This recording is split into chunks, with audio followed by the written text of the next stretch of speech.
Everything you love is shit.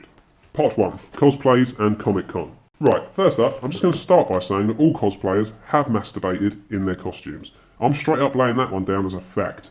Nobody goes to the time and effort of making such an elaborate costume if they aren't going to eventually bust one out in it.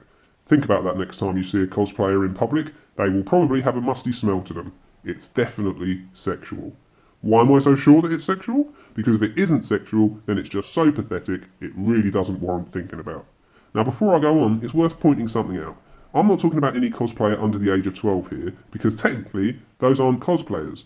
They are just children, being children, doing what children do, and confusing the lines between reality and fiction.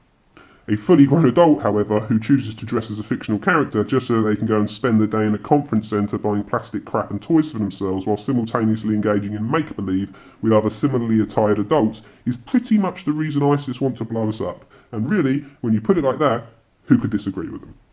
In the circus of capitalism that is Comic-Con, the cosplayers are the clowns. Comic-Con is a shopping mall full of shit, where the once maligned group of nerds and geeks can infantilise themselves whilst bending over for multi-million-dollar brands and corporations. You might think you're wearing a Stormtrooper helmet, but it might as well be a gigantic Nike swoosh.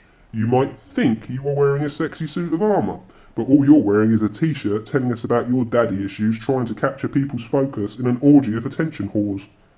The best thing about the whole thing is that they even mention it's a con. They call it a con.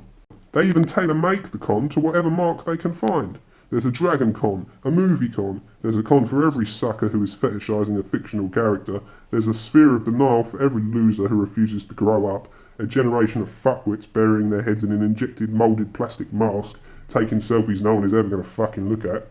Yeah, it's a con alright.